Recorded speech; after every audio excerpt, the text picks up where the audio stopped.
It's Transforce96 here with another video review. This time we have the Hot Toys Star Wars The Force Awakens Han Solo figure. So as you can see, I did get the 2-pack with Han Solo and Chewbacca. However, with 2-packs, unless they're like very similar figures such as the Stormtroopers or the Jatari, I review them separately as long as they're completely different figures. This Chewbacca and Han Solo pack are obviously completely different figures, so I will be doing separate reviews for them. In this video, I'm obviously going to be reviewing Han Solo. So I've been very much excited for this figure. It's been one of my most anticipated Hot Toys that I've had on pre-order for a long time, and let's talk about it.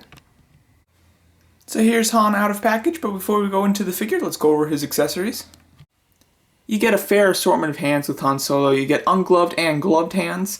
You get a pair of relaxed palms on, the ungloved and gloved. You're going to get a right hand for holding the gun, ungloved and gloved. The gloved ones don't hold the gun very well at all. The trigger finger doesn't fit in the trigger, so he really doesn't hold the weapon well. You kind of have to just stick it in there via gravity, which is very annoying. I really dislike it, but he holds it fine with the ungloved hands. And then on both the gloved and ungloved, he comes with a hand that's very much relaxed. However, it's got a bit of a grip to it, so it's kind of meant for holding the bombs if you get the the 2-pack, or kind of like holding the barrel of the gun, I guess. I don't know, those hands are a little bit unnecessary for me, but still it is nice that he comes with it. I would have liked to see him come with fists.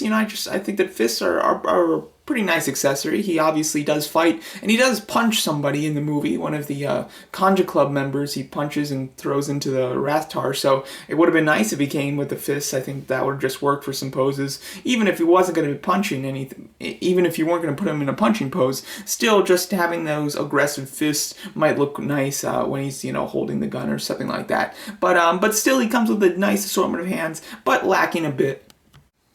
Of course, you get Han Solo's iconic blaster. As you can see, it does look quite nice. You have a nice kind of dark gray gunmetal, coloring on it, with a bit of brown in some of the creases there to give it more of a kind of rusted, older look. You have brown at the handle.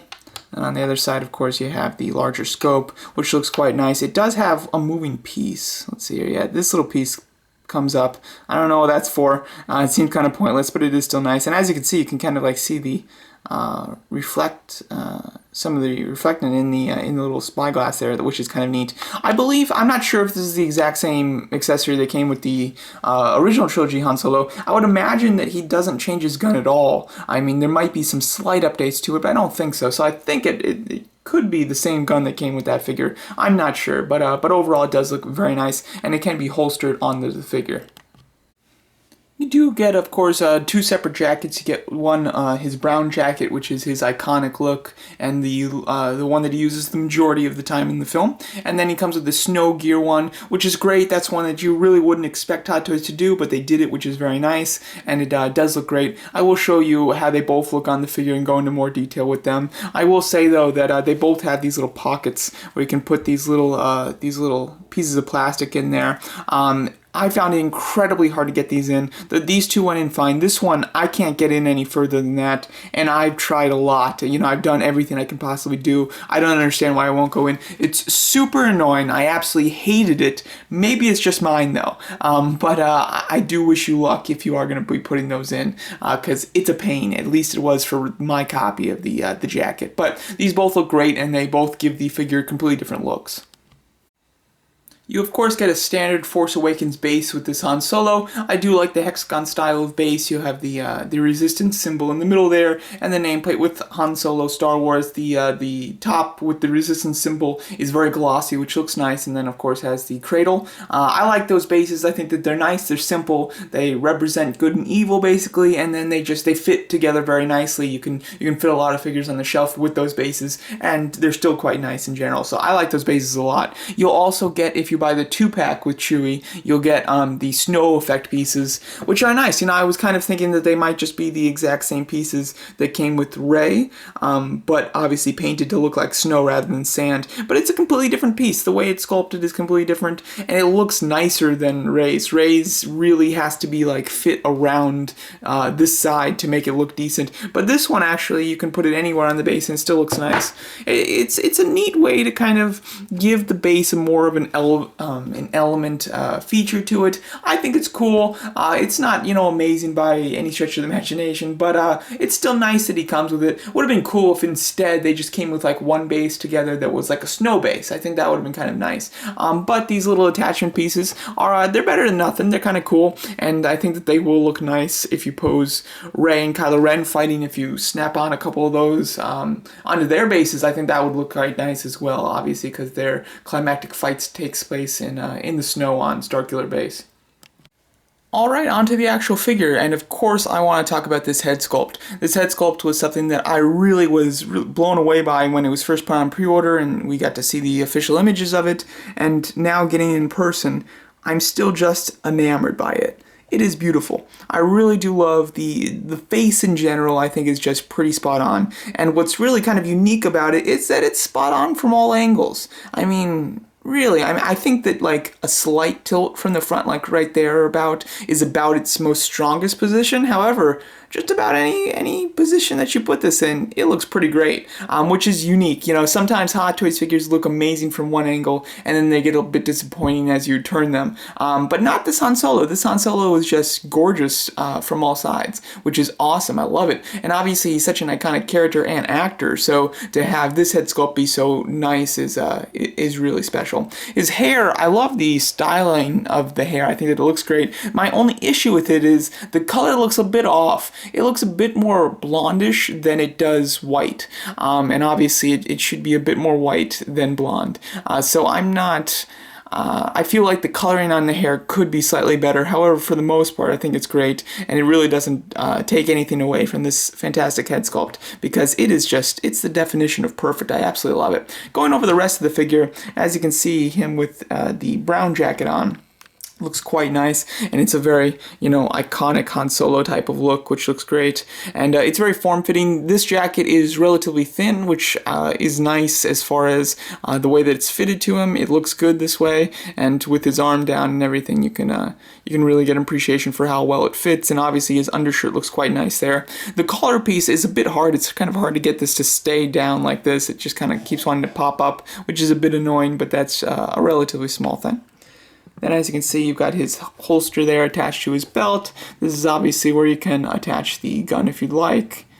And it does look quite nice. The pants are a brown themselves, and they're pretty, form-fitting. He's got relatively skinny legs, and then the boots there, they go up quite high. On the boots, they're very thin. Like the boot material is like almost the same as the pant material. It's like a slightly more leatheristic material rather than the pants, but it's still just as pliable. So the articulation on the ankle is really unique because it feels like there's nothing getting in the way at all, which is kind of interesting, something that I really haven't experienced from a Hot Toys figure, so that is quite cool.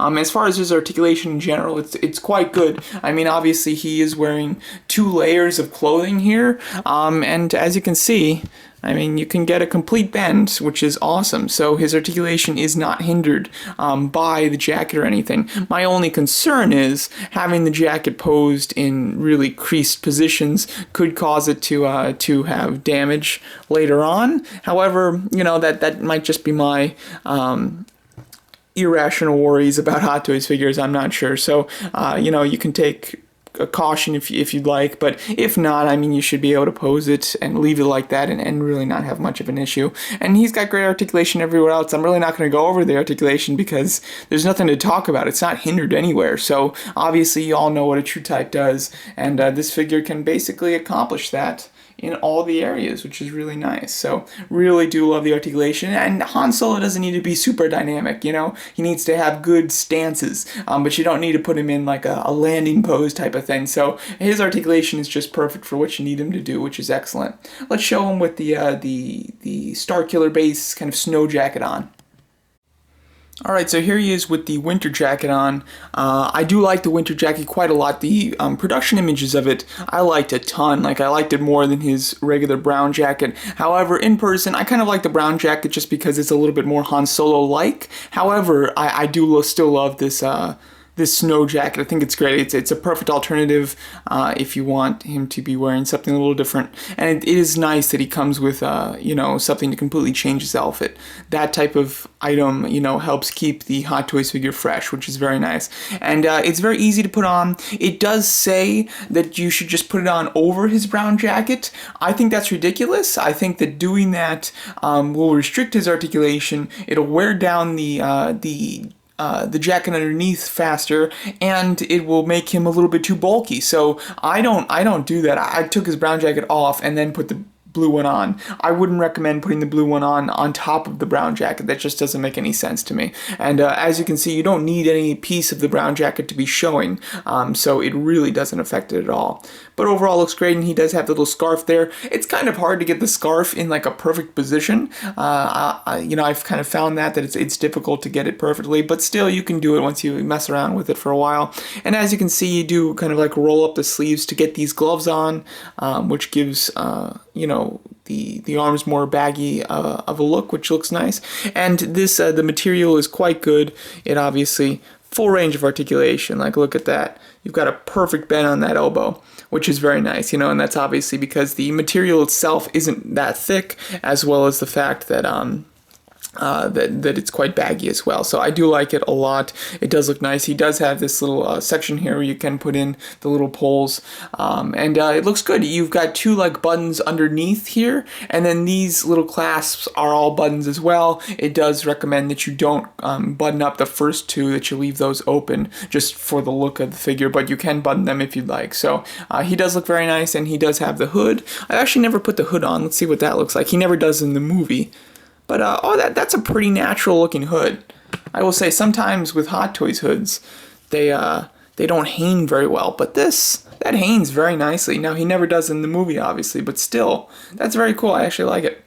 That's a neat look if you want to change it up even more. Kind of reminiscent of the Hoth Han as well. So really do love the fact that you can, you know, put him, you can have a completely different look with him in the snow gear, and as you can see, that hood is magnetic, and it does attach to the back very easily like that. So it's a great look. You know, if you like either one of these, looks great. One's a little bit more iconic Han Solo, however, they both look fantastic, so they'll both look great on the shelf.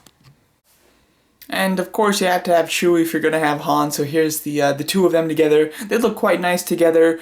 Size-wise, obviously Chewie is quite tall, and you know, I think fits in perfectly in scale with the film, so it does look excellent. You know, if you get Han Solo without Chewie, I mean, you could do that and it would work fine. However, having the two of them together is really quite special, and just, it looks so cool. So overall, I absolutely love this Han Solo figure. I think that it's one of the best figures that I've received from Hot Toys this year so far. I really do love it. I think that the head sculpt is a contender for one of the best head sculpts Hot Toys has ever produced. And obviously they've had some wonderful head sculpts, so that's definitely saying a lot. I love the fact that you get two outfits with him, so he can change up his look. And what's great is both of them look fantastic. Usually when you get two outfits, there's a clear winner. But with this one, I mean, one's more iconic, but however, the two of them both look great in their own right, which is awesome. His articulation is fantastic, and he's a super iconic character, and this version of the character is a movie that I really love. So I really love this figure. I think that it's really wonderful, and it does kind of complete my Force Awakens display, which I absolutely love too. So I love this figure. I would highly recommend it for anybody. If you're trying to decide if you need this Han by himself or the 2-pack, I mean, the 2-pack is great, and the Chewie figure is really interesting as a figure. It's a wonderful figure. However, it does have some issues in the face sculpt.